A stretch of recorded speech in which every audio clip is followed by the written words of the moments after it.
ഇന്ന് തന്നെ ഡൗൺലോഡ് ചെയ്യൂ. കാണൂ നിങ്ങളുടെ ഫേവറേറ്റ് ഷോസ്. എന്റെ റൂമൊന്ന് ക്ലീൻ ചെയ്യണം. ബാത്റൂം വൃത്തിയില്ലാതെ കിടക്കുക. അതൊന്ന് കഴുകി വൃത്തിയാക്കണം. ഇനി മുതൽ എന്നും. പറ്റില്ല.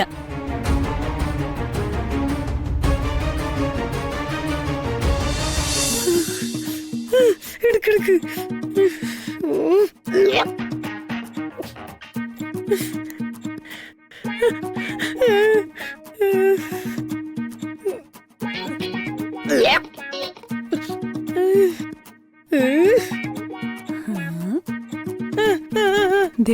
ഇങ്ങോട്ട് കൊണ്ടുപോകാതെ അങ്ങോട്ട് കൊണ്ടുപോകും.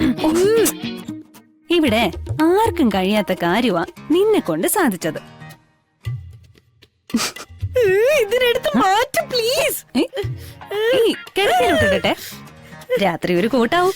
എടി മാറ്റി പിടിക്കാൻ. ചിന്നു മാറ്റി പിടിക്ക.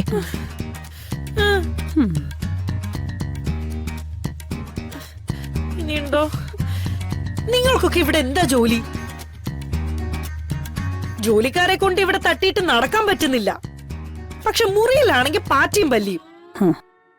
അതിപ്പോ ഞങ്ങള് പാറ്റിയോടും പല്ലിയോടും ഒക്കെ എങ്ങനെ പറഞ്ഞു മനസ്സിലാക്കാനാ? ഇത് മാടത്തിന്റെ റൂമാണ്, ഇതിനകത്ത് കയറരുതെന്ന് പുറത്തെഴുതി വെക്കാന്ന് കരുതിയാ ഇവറ്റകൾക്കൊന്നും വായിക്കാനും അറിയില്ല. ചിന്നു പിന്നല്ലാതെ ഇനി പാറ്റയുടെ പേരിൽ നമ്മൾ വഴക്ക് കേൾക്കണോ? അല്ലെങ്കിൽ ഇവിടെ എങ്ങോട്ട് തിരിഞ്ഞാലും കുറ്റവാ. നീ വന്നേ. ഒന്ന് നിന്നേ. നിങ്ങളെ അല്ല, നിങ്ങൾ പോ. ഞാൻ ഇവളോടാ നിക്കാൻ പറഞ്ഞ. ചന്ദ്രാമ്മ ചെല്ല്, ഞാൻ വന്നോളാം.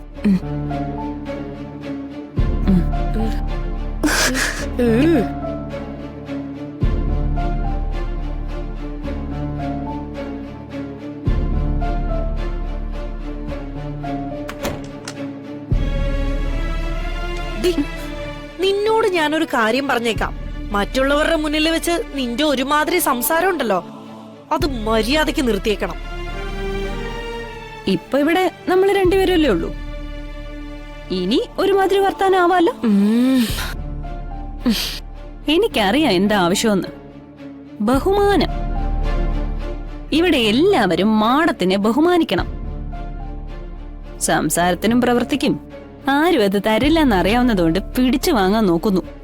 എടി, വേറെ ആരിൽ നിന്ന് കിട്ടിയാലും ഈ ചിന്നിൽ നിന്ന് ഒരിക്കലും മാടം അത് പ്രതീക്ഷിക്കണ്ട. അർഹിക്കുന്ന സ്നേഹവും ബഹുമാനവും ഒക്കെ തന്നൊരു കാലം ഉണ്ടായിരുന്നു. രക്തബന്ധത്തിൽ എന്ന് വിശ്വാസം ഇല്ലാതായോ അന്ന് ഞാൻ അതങ്ങ് നിർത്തി. എന്നോട് കാണിക്കുന്നതൊക്കെ ഞാൻ ക്ഷമിക്കും. പക്ഷെ എന്റെ അമ്മയെ കൊണ്ട് കാല് പിടിപ്പിച്ചത് അതെന്റെ മനസ്സിലുണ്ട്.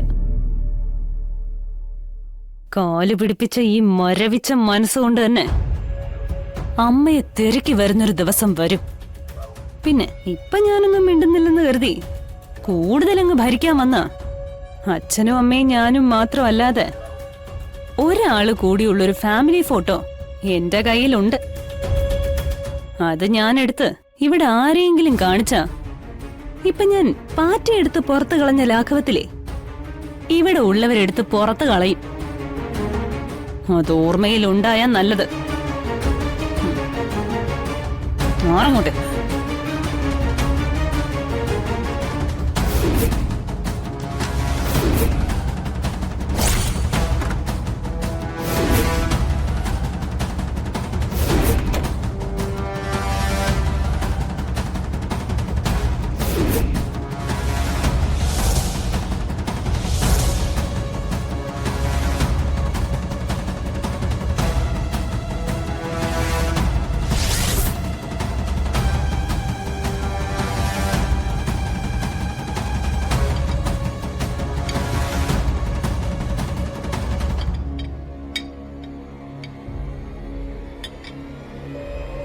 നിന്റെ ഈ പണി കഴിഞ്ഞാൽ എന്റെ റൂമിലോട്ടൊന്ന് വരണം. എന്റെ റൂമൊന്ന് ക്ലീൻ ചെയ്യണം. ബാത്റൂം വൃത്തിയില്ലാതെ കിടക്കുക. അതൊന്ന് കഴുകി വൃത്തിയാക്കണം. ഇനി മുതൽ എന്നും. പറ്റില്ല.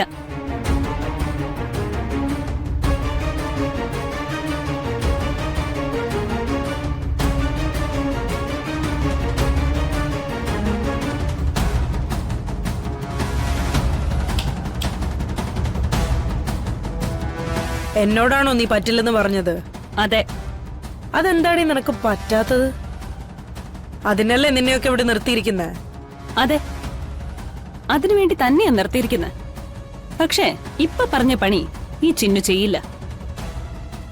ഇങ്ങനെ വന്ന് ഓർഡർ ഇട്ടിട്ട് പോവാൻ ശമ്പളം തരുന്നത് ഇവിടുന്നല്ല. ഈ വീട്ടിലെ സകലമാന ജോലികൾ ചെയ്താലും നിങ്ങളുടെ ഒരു കാര്യവും ഞാൻ ചെയ്തു തരില്ല. എന്താ നോക്കുന്നേ? നിങ്ങളൊന്ന് വിളിച്ചതുകൊണ്ടാണോ? എന്നാ ഇനി മുതൽ അങ്ങനെ വിളിക്കുന്നുള്ളൂ. നിന്നോട് പരസ്യമായി വഴക്കു കൂടാനും തർക്കിച്ച് ജയിക്കാനും അല്ല എനിക്കിപ്പോ സമയം. എനിക്കറിയാം നിനക്ക് എന്നോട് കുശുമ്പ.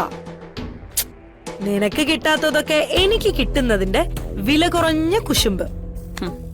എനിക്ക് കിട്ടാത്ത എന്താ നിങ്ങക്ക് കിട്ടിയത്? ജോലിയോ? എങ്കി ഒന്ന് പുറകോട്ട് ചിന്തിച്ചു നോക്കണം, ആ ജോലി എങ്ങനെയാ കിട്ടിയതെന്ന്. ഫീസില്ല, പുസ്തകം വാങ്ങണം, ഹോസ്റ്റൽ ഫീ അടയ്ക്കണമെന്നൊക്കെ പറഞ്ഞ് വിളിക്കുമ്പോ അക്കൗണ്ടിലേക്ക് പൈസ വരുമ്പോ എപ്പോഴെങ്കിലും ഒന്ന് ഓർത്തിട്ടുണ്ടോ ആ പൈസ എങ്ങനെയാ ഉണ്ടായതെന്ന്?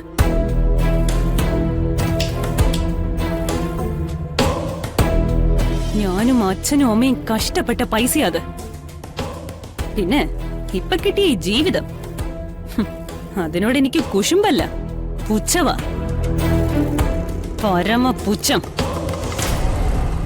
കുറച്ച് കുരുട്ടുബുദ്ധിയും നല്ല തൊലിക്കെട്ടി ഉണ്ടെങ്കിൽ ആർക്കും കിട്ടും ഇങ്ങനൊരു ജീവിതം. അത് എത്ര കാലം പോകുന്നു മാത്രം ആലോചിച്ചാ മതി. ഇതുപോലൊരു ജീവിതം വെച്ച് നീട്ടിയാലും ഞാനത് തട്ടിക്കളയുള്ളൂ. കാരണം അർഹിക്കാത്ത ജീവിതം ആഗ്രഹിക്കരുതെന്ന എന്റെ അച്ഛൻ എന്നെയും എന്റെ ചേച്ചിയും പഠിപ്പിച്ചത്. അവസരത്തിനൊത്ത് നിറം മാറുന്നവളല്ല ഞാൻ. ചിന്നു, നാളെ രാവിലെ എന്തൊക്കെയോ സാധനങ്ങൾ വാങ്ങുന്നത് പറഞ്ഞിട്ടുണ്ടായിരുന്നില്ലേ? ആ ലിസ്റ്റിംഗ് ആട്ടെ, ഞാൻ പുലർച്ചെ തന്നെ പുറത്തു പോകുന്നുണ്ട്.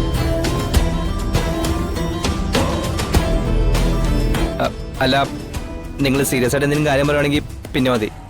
ഏയ്, ഞാൻ മാഡത്തിനോട് എന്റെ പഴയ കുറച്ച് കഥകൾ പറയുമായിരുന്നു. അല്ലേ മാഡം?